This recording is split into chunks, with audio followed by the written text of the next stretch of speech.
Imagine looking up at the night sky. You see the familiar stars, you see the moon, our old companion. Then one night astronomers see something new, a tiny wobble in Mars's orbit perhaps, or a faint, unexpected signal picked up by a deep space probe. Something is out there, something massive, something that was not supposed to be there. Scientists around the world would buzz with excitement and a touch of fear. What could it be? The calculations begin, computers hum, and telescopes turn their gaze towards the unseen. The news would spread like wildfire across our planet. Governments would hold emergency meetings. People would gather in city squares, their faces lit by phone screens, all asking the same question. Have we found it? A hidden neighbor, a secret sibling to our own Earth, concealed for millennia? A planet similar in size to Earth, sharing our very own path around the sun, but always hidden directly behind it. A counter-Earth. The discovery would change everything we thought we knew about our solar system. The moment of confirmation would be historic. It would be a new Copernican revolution, shifting our place in the cosmos once more. We are not alone in our orbit. We have a twin. So, what exactly is this counter-Earth we speak of? The idea is quite simple, yet profound. Imagine our Earth orbiting the Sun in its familiar path. Now picture another planet, almost identical to Earth, same size, same mass, maybe even a similar atmosphere. This twin planet would also orbit the Sun. It would take the same amount of time to complete one orbit, 1 year. The key, the truly clever part of this cosmic arrangement, is its position. It would always be on the opposite side of the Sun from our Earth. This hypothetical world is often called antichthon in older texts. If you were to draw a straight line from Earth through the center of the Sun, this counter-Earth would be located on that line. An equal distance from the Sun as we are, this means it would always be hidden from our direct view. The Sun, our life-giving star, would act as a perpetual veil, blocking our line of sight to this cosmic twin. If such a counter-Earth existed, why haven't we found it? Our Sun is big, but the cosmos is vast, and we have clever ways of looking. The first major problem is gravity. A planet as massive as Earth would not be a silent partner in our solar system.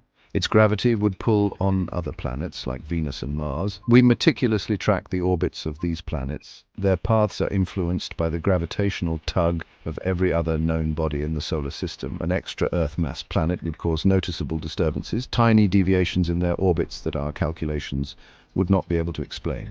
These gravitational whispers would be the telltale signs. Astronomers are like cosmic detectives looking for clues.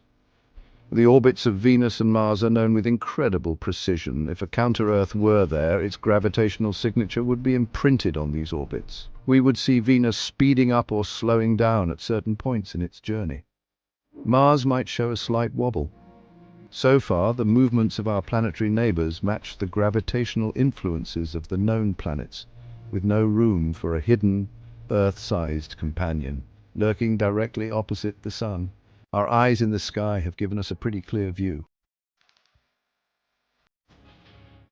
The idea of a counter-Earth is not a modern invention, it's an ancient dream.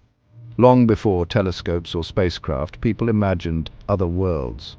One of the earliest known proponents of a counter-Earth was the Greek philosopher Philolaus, who lived in the 5th century BCE. He was a Pythagorean, a follower of the famous mathematician Pythagoras. The Pythagoreans had a unique view of the cosmos. They believed that the universe was governed by mathematical harmony.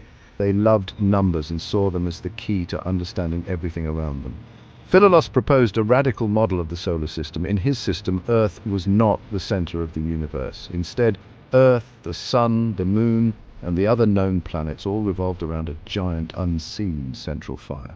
This central fire was the true heart of the cosmos. Section 5. A universe of what-ifs, implications of a twin. Let's imagine for a moment that tomorrow, against all odds, we discover a counter-Earth. What would that mean for us? The implications would be immense, touching every part of human society. Politically, it could ignite a new space race, far grander than the one in the 20th century. Nations might compete to be the first to reach it, to study it, or even to claim parts of it. Or perhaps it could foster unprecedented global cooperation as humanity unites to explore this new frontier together. The challenge would be enormous, requiring resources and ingenuity on a scale never seen before. Technologically, the drive to reach and understand counter-Earth would spur incredible innovation. We would need new types of spacecraft capable of long journeys and complex missions. We'd need advanced robotics for remote exploration, and perhaps new forms of communication to bridge the vast distance, even if it's just on the other side of the sun.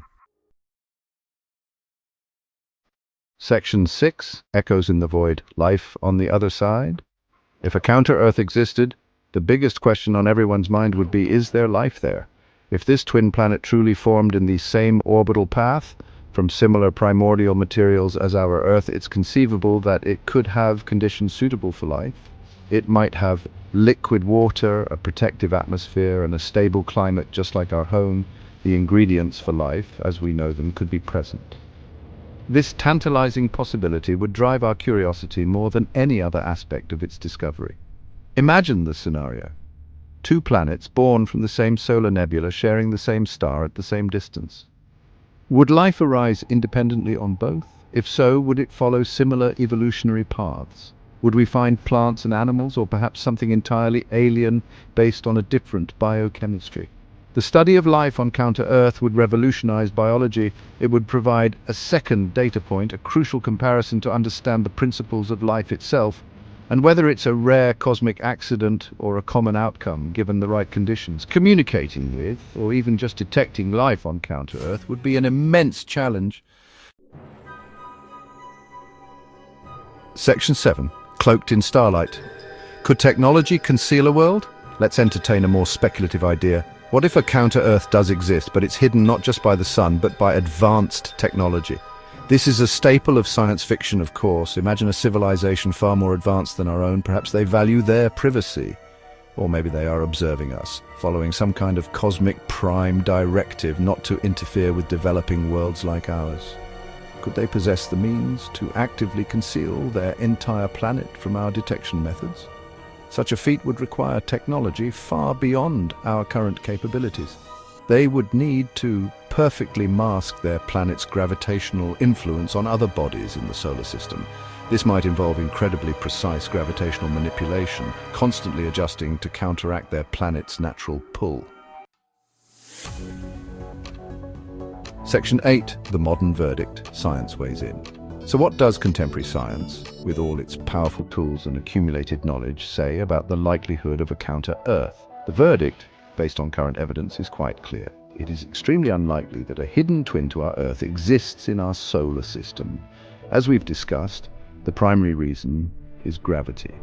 An Earth-mass planet, even if perfectly positioned behind the Sun, would exert a gravitational pull on its neighbors, particularly Venus and Mars, and even on comets and asteroids that swing through the inner solar system. Our measurements of planetary orbits are incredibly precise. We use data from radar, spacecraft tracking, and centuries of telescopic observations. These orbits behave exactly as predicted by Newton's and Einstein's laws of gravity, considering all known objects in the solar system. Section 9. Dreaming the Cosmos Imagination's Frontier. While a counter-Earth hidden behind our sun is likely the stuff of fiction, the very act of imagining such a world is vital. Imagination is the engine of scientific discovery. It allows us to ask what-if questions. These questions push the boundaries of our knowledge and inspire us to look for answers in new and creative ways. Many great scientific breakthroughs began with a spark of imagination, a thought experiment, or a dream of something beyond the known. The journey to understand the cosmos is fueled as much by wonder as it is by data. Think about the great astronomers of the past. Copernicus imagined a sun-centered solar system. Galileo imagined pointing a telescope to the heavens to see what no one had seen before. Their imagination led to revolutions in our understanding. Science fiction, too, plays a crucial role. Stories of other worlds, alien life, and interstellar travel can inspire future generations of scientists and engineers.